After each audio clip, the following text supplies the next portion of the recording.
এদিকে নানা আয়োজনের মধ্য দিয়ে প্রধানমন্ত্রীর স্বদেশ প্রত্যাবর্তন দিবস পালিত হচ্ছে। শেখ হাসিনার সুস্বাস্থ্য ও দীর্ঘায়ু কামনায় জাতীয় মসজিদ বায়তুল মোকাররমে বাদ জুমা দোয়া মাহফিলের আয়োজন করা হয়েছে। মেরুল বাড্ডা আন্তর্জাতিক বৌদ্ধ বিহারে বিশেষ প্রার্থনায় আওয়ামী লীগের দপ্তর সম্পাদক ব্যারিস্টার বিপ্লব বড়ুয়া বলেন, বঙ্গবন্ধুর স্বপ্ন পূরণে কাজ করছেন প্রধানমন্ত্রী।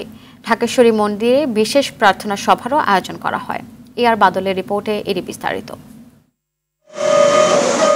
প্রধানমন্ত্রীর স্বদেশ প্রত্যাবর্তন দিবস উপলক্ষে তার সুস্বাস্থ্য এবং দীর্ঘায়ু কামনায় জাতীয় মসজিদ বায়তুল মোকাররমে বিশেষ দোয়া মাহফিলের আয়োজন করা হয়।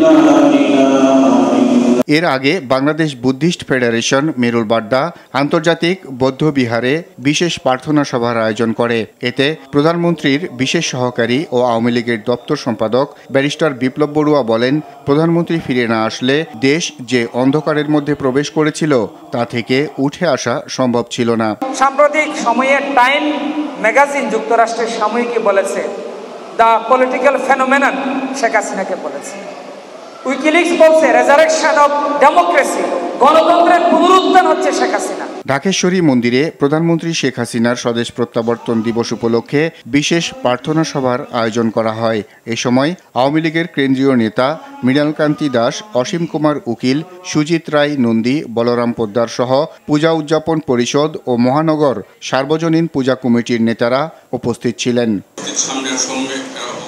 প্রধানমন্ত্রীর সুস্থতা এবং দীর্ঘায়ু কামনা করে দোয়া ও মিলাদ অনুষ্ঠান করে স্বাধীনতা চিকিৎসক পরিষদ। ফ্রি স্কুল স্ট্রিট কাঁঠালবাগানে এ অনুষ্ঠান হয়। এতে আওয়ামী লীগের প্রেসিডিয়াম সদস্য বীর মুক্তিযোদ্ধা ডাক্তার মোস্তফা জালাল মহিউদ্দিন সহ অন্যান্যরা অংশ নেন।